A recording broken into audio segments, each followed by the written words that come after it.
Welcome back to Yahoo Finance Live. Well, half of all Americans believe that free time allows them to decompress from the stresses of their life, reconnect with loved ones. But where to do it?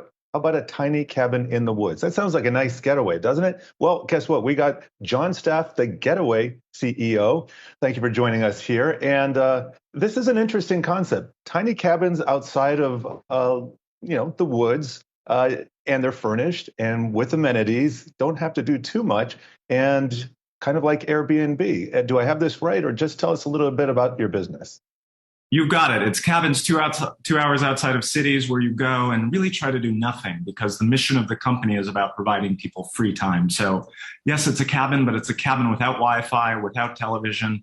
It's a cabin where we really try to get you to do nothing at all, because for all the great things in the city and jobs that we hope you love and the power of technology, all those things are better when you escape from them. You have some boundaries and you're able to enjoy the benefits of free time. So that's what we try to provide people at these cabins in the woods. Jon, last time you were on Yahoo Finance, you talked about the surge that you saw in demand. That was in the winter. What are you seeing today?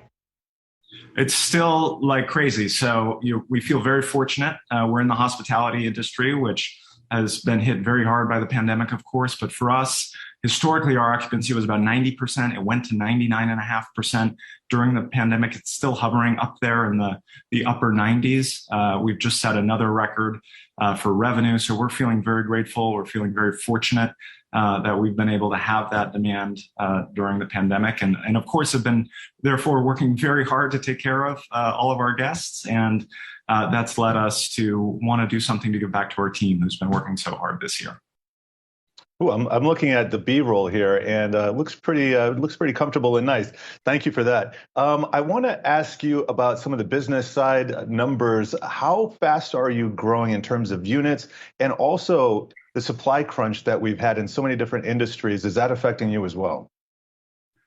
Yeah, we're growing rapidly. So we've opened 6 new locations this year. Each location is about 40 to 50 of these cabins. We're going to open several more by the end of this year. So we've got Seattle about ready to open. We have our second Boston location about ready to open. And I anticipate we'll announce opening more locations before the end of 2021. So we're growing very quickly, which again, we feel fortunate for. The supply constraints we've felt, not as much as other companies, but surely we've been keeping an eye on materials, lumber especially this year. Things seem to have gotten a little bit better than they were a few months back, but it's been an area of concern for sure.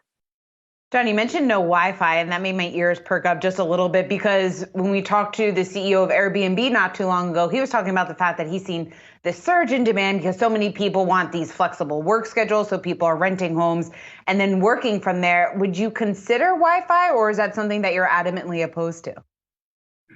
We're pretty adamantly opposed to it. It crossed our mind in the early days of the pandemic, but our business is rooted in the idea of providing people free time and boundaries from the things that distract us and consume our attention all day, every day. And so I think it's great to have hospitality products that are set up for people who are working flexibly and want to work remotely. We're just not one of them. We're a special place where you go and you do nothing. And, you either hang out with yourself or you hang out with your loved ones, your kids. You have a deep conversation. You roast s'mores by the campfire. You stare off into nature, and you just enjoy the benefits of, really having nothing to do and nothing on your schedule, which is so rare these days, that we want to make sure we remain a special place for folks to have that experience. I want to get your explanation and reaction to a statistic that I got from your notes, where 1 in 4 employed Americans feel that even when they do take free time, like vacation, they still need to be accountable at work. And this is concentrated even more in the younger generations. How are they dealing with that? And I assume no Wi-Fi kind of feeds into that, but is that one of the major selling points here?